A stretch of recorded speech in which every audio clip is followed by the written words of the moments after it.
హే everyone, అందరూ ఎలా ఉన్నారు? లాంగ్ వీడియో అప్లోడ్ చేసి చాలా రోజులైంది కదా. సో ఈరోజు మా కోడలు శ్రీకృత్విక క్యారెట్ హల్వా చేస్తుంది. Proper restaurant style carrot halwa ఎలా చేసుకోవాలో చూసేద్దాము. So let's get in to the video. Hi, hello, this is Kritika. Today we are preparing carrot halwa.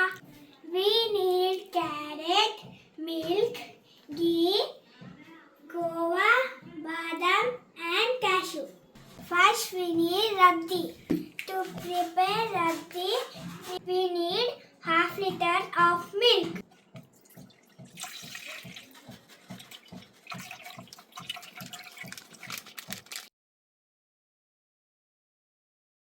To prepare rabdi, boil half liter of milk.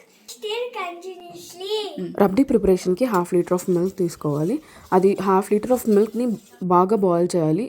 ఎలా అంటే ఇప్పుడు వీడియోలో చూస్తున్నారు కదా, అలాగా బాయిల్ అవ్వాలి. For 1 kg of carrot, take 200 grams of kova. Carrot halwa ప్రిపరేషన్లో మనం ఎక్కడ మిల్క్ యూస్ చేయట్లేదండి. Only unsweet and khoa and rabri మాత్రమే యూస్ చేస్తున్నాము.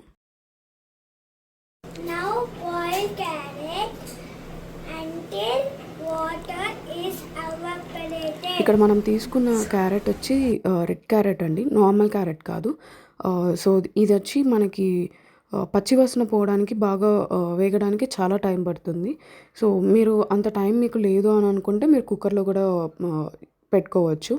సో ఇక్కడ మేము ఏం చేస్తున్నామంటే ఫస్ట్ క్యారెట్ని మొత్తం బాగా వేయించేసాము. లైక్ వాటర్ రిలీజ్ అవుతుంది కదా, అదంతా పోయేంత వరకు, అండ్ రా స్మెల్ కూడా పోవాలి. అలాగే ఇప్పుడు 1 kg ఆఫ్ క్యారెట్కి మేము తీసుకుంది 150 grams ఆఫ్ షుగర్ మాత్రమే. షుగర్ ఎక్కువ వేయట్లేదు.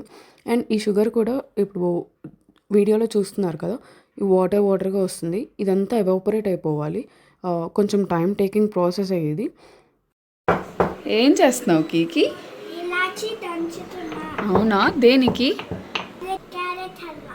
అవునా, చూపించు. మన క్యారెట్ రెడీ అయిపోయింది. రా స్మెల్ మొత్తం పోయింది. And at the same time sugar ఆ వాటర్ అంతా ఉంది కదా, అది మొత్తం ఎవాపరేట్ అయిపోయింది. అదంతా అయినాక కలర్ కూడా చేంజ్ అవుతుంది చూడండి. అండ్ ఇప్పుడు మనం అన్స్వీట్ అండ్ కోవా అండ్ రబ్ది రెండు ఒకటేసారి వేసుకొని మిక్స్ చేసుకోండి.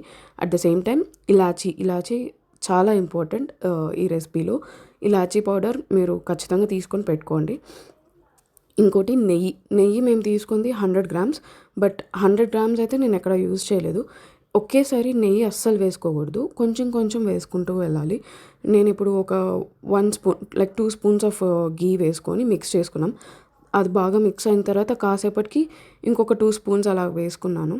అలా వేసుకొని మీరు నెయ్యి ఒకటేసారి వేసుకోవడం వల్ల ఏమవుతుందంటే అది కొంచెం ముద్దగా ఫామ్ అయిపోతుంది. అలా లేకుండా కొంచెం కొంచెం వేసుకుంటే బాగుంటుంది. అండ్ మేము ఇప్పుడు ఇలాచీ పౌడర్, క్యాష్యూ అండ్ బాదం ఇవి కూడా వేసుకొని బాగా మిక్స్ చేసుకున్నాము. మేము ఇక్కడ ఎక్కడ బాదం అండ్ క్యాష్యూ వేయించుకోకుండానే అలానే వేసేసాము. గీ వేస్తున్నప్పుడు వేసేసాము. ఇలా వేసి ట్రై చేయండి. టేస్ట్ నిజంగా చాలా బాగుంటుంది. ఆల్రెడీ ఫ్రై చేసుకున్న క్యాష్యూకి ఫ్రై చేయకుండా వేసే క్యాష్యూకి చాలా టేస్ట్ డిఫరెంట్ ఉంటుంది. అండ్ మన క్యారెట్ హల్వా రెడీ అయిపోయింది. మా కోడలేమో గార్నిష్ చేస్తుంది. అండ్ తను టేస్ట్ చేసి తనే చెప్తుంది, వెయిట్ చేయండి. అలాగే మీరు కూడా ఇలా క్యారెట్ హల్వా చేసుకొని ట్రై చేయండి. నిజంగా మీకు చాలా బాగా నచ్చుతుంది. అండ్ ఇది వేడివేడిగా తింటేనే చాలా బాగుంటుంది. మీరు ఒకవేళ ట్రై చేస్తే ఎలా ఉందో కమెంట్ బాక్స్లో మెన్షన్ చేయండి. Now we'll test it.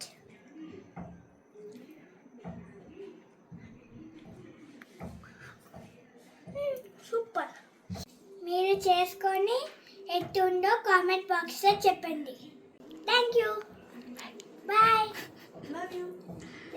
Please share, subscribe. Please like and subscribe Deep the Throat channel.